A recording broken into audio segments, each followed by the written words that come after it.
I wonder if it was a mistake to move the kids here, to tear them away from their old life. The old life was gone. Whether you stayed on the West Coast or not, they needed a few doors closed between them and what happened. Today on the Comic Book Report, Locke Key Keyhouse Compendium from IDW. Stick around and check it out.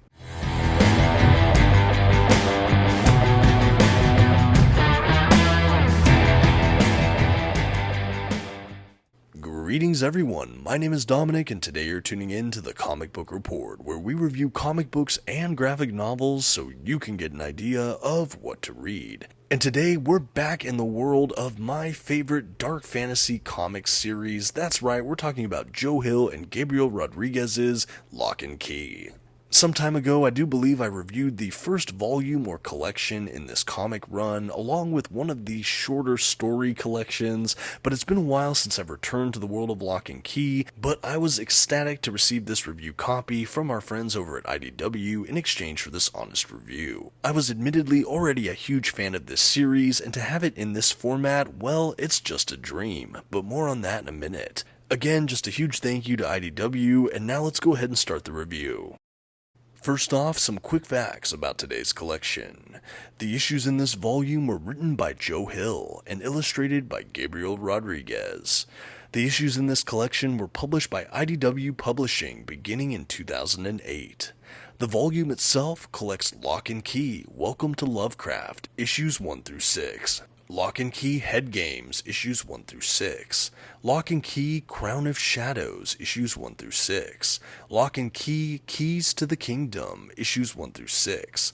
Locke Key Clockworks, issues 1 through 6. Locke Key Omega, issues 1 through 5, and Locke Key Alpha, issues 1 and 2.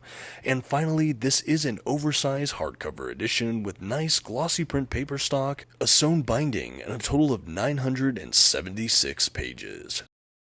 At this time, I'd like to issue a general spoiler warning. I will be flipping through the contents of today's collection and commenting on plot points throughout. You've been advised.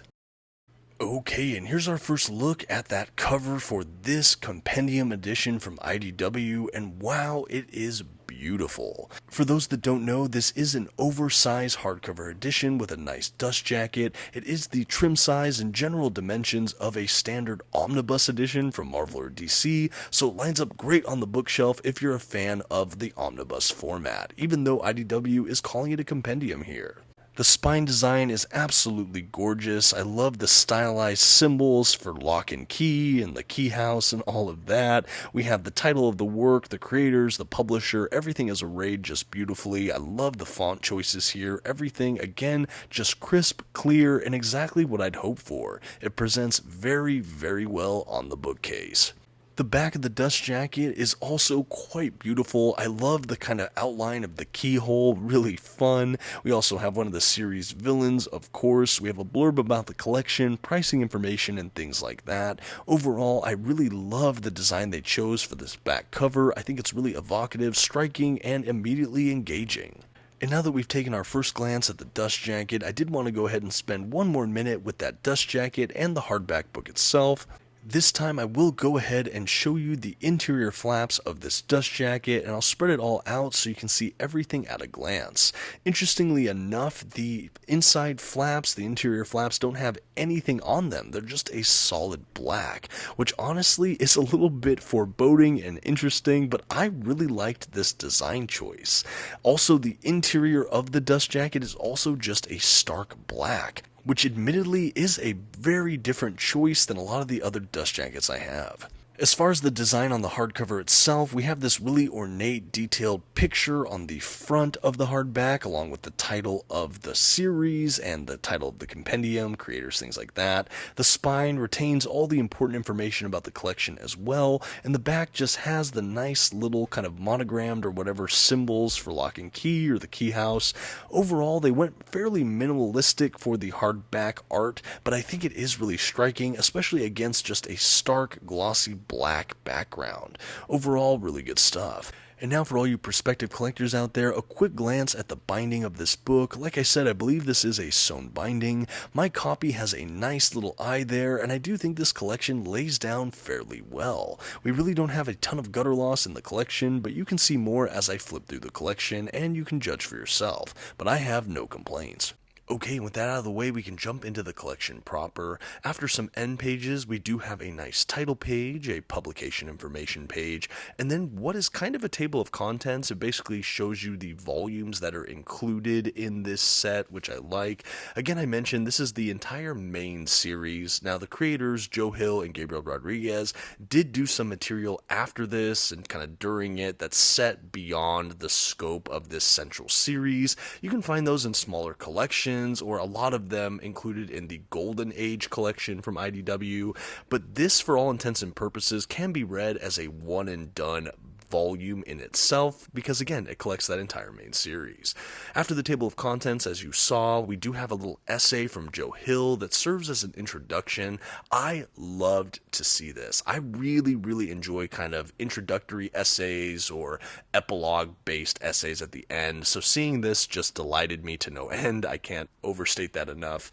But then after that, we jump right into the first issue of Locke Key, and this is during the Welcome to Lovecraft storyline or volume. I will say I did read and own Locke Key once upon a time in the set of 6 trade paperbacks in this nice box set. I did sell it off some time ago, and I always hope to upgrade to this, so I really am happy that IDW saw fit to provide this in exchange for a review. I love that I have this back in my collection, and what an awesome way to read this. As someone who's kind of delved further into the omnibus collecting hobby, I'm happy to say that this is the exact trim size, kind of height and dimensions of a standard, Marvel or DC omnibus. So way to go, IDW. The uniformity we get with something like this on a bookshelf, I'm just so happy. I also just think it's really enjoyable and novel to be able to read the entire story in one single volume like this. I know they also released the master editions, which I think had the same material across 3 volumes. But yeah, it's really a great set here. But what this story is about, if you've never encountered Locke Key, maybe you haven't watched the Netflix series or read this in any form, essentially this is a dark fantasy contemporary coming-of-age drama that follows predominantly the Locke family, who has an ancestral home in the northeast, kind of New England area, and in the town of Lovecraft. Basically, this family has an older son, middle daughter, and then a much younger son, and unfortunately, in the early pages, we find out that the father of this family, the patriarch, is murdered, kind of in cold blood during a home invasion. It's really horrific and gruesome, and we get the kind of details and depictions of that across the first issue, juxtaposed with kind of a present flash forward to kind of where the family is now after the funeral. Now they're moving back to that ancestral home of the dads. The mom's kind of hoping to have a fresh start with the kids as much as possible, a change of setting to get them out of the house where that horrible crime was committed. And that's where we find this broken family now that are trying to pick up the pieces of their lives. And yes, they go to this big ancestral home, this estate known as Key House. Now, this passed away dad's brother is there, his younger brother, to kind of help guide them through the transition. But it's not before long that the children discover a set of keys here and there throughout the house, and we find as readers that these keys each have their own power or special ability. And here's where the kind of dark fantasy aspects of this story really take place.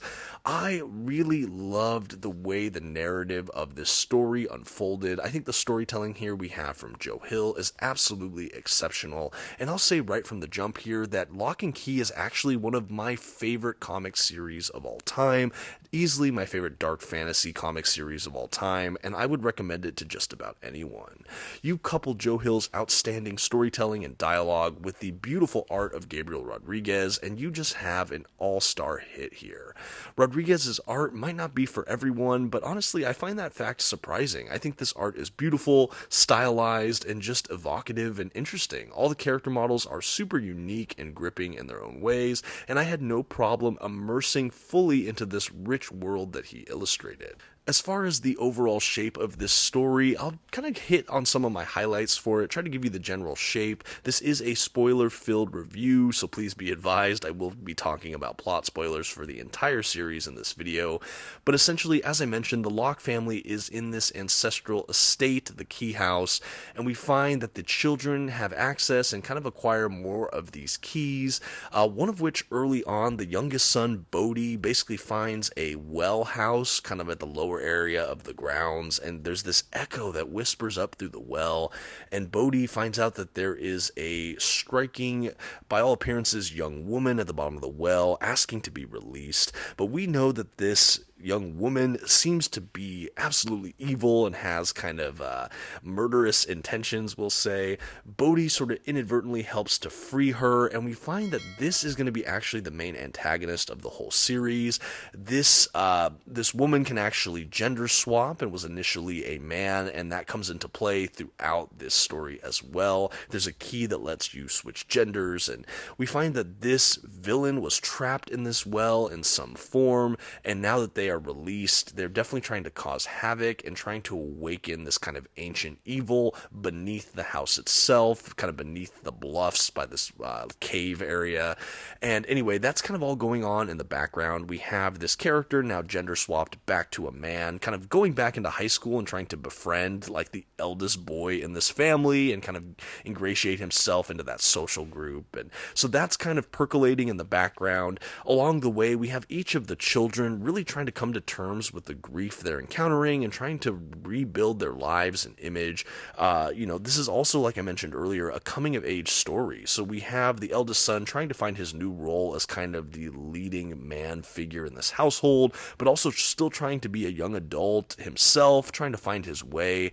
The older two siblings are a bit reluctant to accept that there are magic keys around. The youngest child, Bodhi, it's easier for him to grapple that there is kind of fantastical elements in the world. The middle daughter is also really shattered, of course, from this violent and horrible thing that happened to her father, and she's trying to reinvent her image and trying to find her way back to herself. The youngest son, while really grieving, is sort of spared some of the finer points of the grief, and he's lost in kind of the magic of this new area.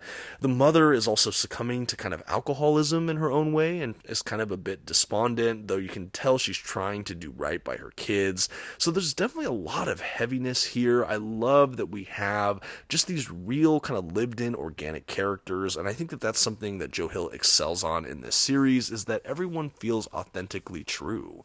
In addition to the Locke family, we have that villain I mentioned, and then we have some of the peer group. We have some of their friends that they make along the way.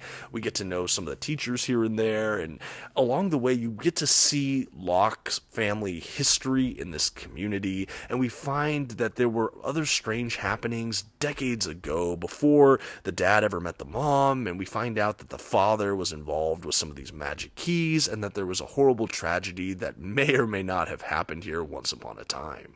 I'm going to take a pause with the plot right now and just explore some of the other magical keys for those curious. So in addition to a key that swaps gender, there's also a key that basically lets you leave your body if you have the key in a lock and walk through this one door, kind of astral projects your spirit out of your body. There's this echo key that has to do with that well we talked about earlier. There's a really big important key for the second volume of this series called the head key that you basically, when you hold it, it opens a keyhole in your neck that you can turn the key and open your head, and you can physically put things in and out of your head.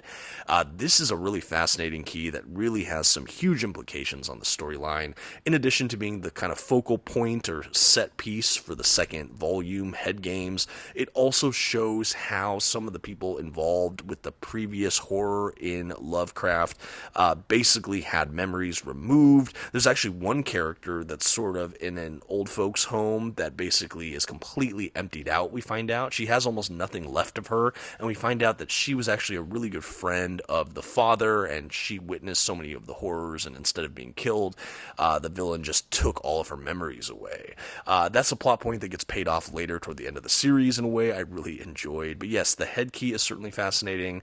There's also this key that goes into a kind of crown that basically lets you control shadows, and oh man, there's just so many keys. There's one that kind of lets you go back in time through flashbacks. That is honestly one of my favorite keys as well. That heavily weighs into one of the later storylines where it's basically finally reveals the history of like the Key House and things like that. We get to see some older ancestors of the Locke family. We got to see kind of how the keys were made. And we find out that this is done through these kind of alien metal that's found in these underneath caves at this portal to this kind of horrible dimension where there's this like nameless ancient evil, and this whispering wood, I think is what it's called, or whispering metal or something. They use that to cast these keys, and when they do that, each of these keys have a power, but it's kind of inherently linked to this evil. So these keys are kind of tainted in a way that really feels like. But yeah, just fascinating. There's another key that I think gives wings, if I'm not mistaken, and there's honestly so many more. I'm just naming and cherry picking some of my favorites. But yeah, we find out, going back to the plot now, we find out in these flashbacks that the father was involved with all of his peer group, and not only enjoying these keys and being playful with them, but ultimately unlocking this evil door beneath these bluffs and these caves, kind of by the Key House. And we find out that not only did some lose their lives, but when they opened this door, by the time they were able to close it, part of this evil like stabbed into one of his best friends, and this corrupted and kind of bonded to his soul, and that's where the main villain came in. And so in the end, we find out that the villain's trying to get back down there and open it and kind of let this creature out to, potentially ruin the world. And now it's up to the main cast of heroes, the main Locke children and some of their friends to try to stop this from happening. There's, of course, a lot of twists and turns along the way. There's definitely loss of life and some pretty intensive traumatic moments. But we have a stunning climax, in my opinion. We basically have the good guys winning for all intents and purposes, although there is some loss of life, and it's not without a cost. Again, it's a huge impact, and emotionally, it's well deserved. I think the pacing of this series was absolutely excellent, and I cannot tell you how much I enjoyed the payoff of this book. We have the younger son, after appearing to have lost his life, we have the younger son returning to life at the end, which is great, and as a kind of bow at the end of the series, we have the father kind of coming back using sort of the echo key to have a final moment with his eldest son, and it's really just beautiful. I cannot say, and again, I can't say it enough, how much it's earned. And that kind of wraps up the general story for Locke and Key. Again, I'm leaving out huge chunks because this is a nice long run, at least in my mind. This is a big book, lots of twists and turns here. And again, I think one of the most stunning features of it is the character development.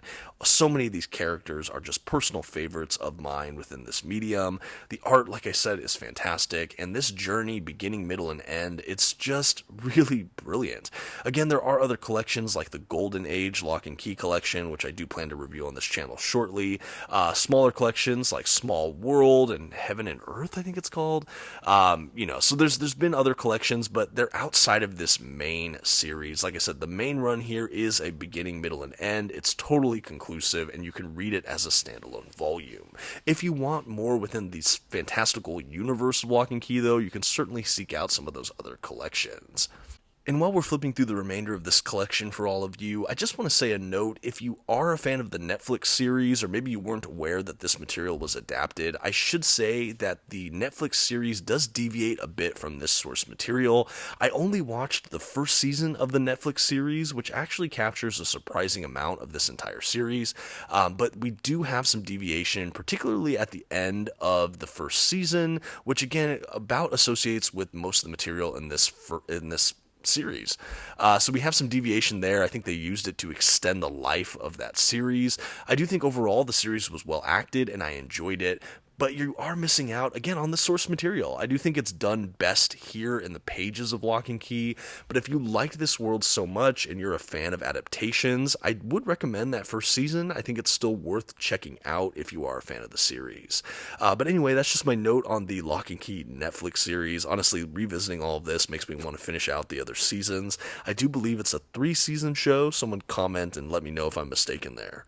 back to the comics themselves though, again, it's been many years since I first encountered Locke Key. I think on this channel I've really only reviewed the first volume or main arc in this, which is Welcome to Lovecraft. I did a review on the first trade paperback of that some time ago. I've showcased Locke Key in a couple list videos over the years, but that's really it. I did review, I think, one of the smaller collections, like Heaven and Earth or Small World. One of those I think I also reviewed, but it's been a while since I've done a proper review covering this series, and I thought it was about time. Honestly, not only having this upgraded format, this Keyhouse Compendium, but just in general. Like I said, I'm a huge fan of this series. I know I don't do a ton of horror on the channel, but I do think that this is kind of a light horror title. It definitely leans more dark fantasy in my mind, and I think it's just so well written. Joe Hill, I have read some of his novels. I know he's the son of Stephen King as well, but this is probably my favorite work from him that I've actually read all the way through to completion. But again, I have enjoyed some of his novels, but yeah, what we have here is just absolutely stunning. And again, Gabriel Rodriguez, I actually didn't know, I wasn't familiar with this comic book artist before this title, and now this style is just so recognizable for me, and I associate it with this incredible series, and it's safe to say I'm definitely a fan of the style. And now as we begin to make our way through the last chapters of Locke Key toward the back of this compendium, I will just say we do have a small handful of extras at the back of the collection, which I was happy to see. We have some kind of notes on some of the different keys, which I liked. We have some behind the scenes sketch work, images. We have some kind of breakdowns of some of the properties and physical locations within the Locke Key universe. This is all really fun if you like to kind of map the world and just want a bit of an index for some of the finer set pieces of Locke Key. I thought they were really, really fun as a handful of extras. And then we also have like a cover art gallery or some variant covers, which I enjoyed. I will say I'm not clear if the Master Edition volumes had additional extras, so I'm not sure if this compendium has maybe all the extras that have ever been printed for these issues, so that might be something to look deeper into. But I am still happy to say at the end of this awesome compendium that had all the main issues that we still do have a nice selection of extras toward the back of the book. And that really is it for the Locke Key Keyhouse Compendium by Joe Hill and Gabriel Rodriguez from IDW. A brilliant oversized hardcover collection collecting, again, one of my favorite comic book series of all time. I'm going to go so far as to say, for me, this is my definitive format for this work. The paperback box set was lovely. I've seen some standard size hardcovers as well. I've seen those master editions around, but for me, this is going to be my definitive. I love having it, the main series, in one big volume. I love that it stands just as tall as my other omnibuses and things like that. Brilliantly done, IDW, and now the grade. It should come as no surprise after hearing me gush for really the last 20 minutes that the Comic Book Report is happy to give the Locke Key Keyhouse Compendium an A. For me, this is a must-read dark fantasy series. If you can handle light horror elements, scenes of violence, things like that, this is a really fun work. Honestly, one of the most entertaining, evocative, immersive comic book works, comic book worlds I've had the pleasure of encountering. I love that this single volume is kind of a standalone for that main series. I think it's a fantastic way to collect these issues. The art throughout it, while stylized, is honestly something I enjoy. I love Rodriguez's art, and I think he's extremely consistent throughout. I do like that in this volume we still get a handful of extras, but really those issues are what I'm here for, and seeing them in an oversized format, it's just brilliant. Way to go, IDW, but hey, that's just my thought on Locke Key. I'd love to hear yours in the comments. Are you a fan of this franchise? Have you seen the Netflix series? How do you own Locke Key? And I just would love to hear more thoughts on it. Again, I'm a huge fan of this series, so would love to get some conversations going. Thank you so much for watching this, and thank you again to IDW for sending this review copy in exchange for this honest review. Until next time, this has been the Comic Book Report. Please don't forget to leave your like, that comment we talked about, and maybe check out another video on your way out. Thanks, and have a good one.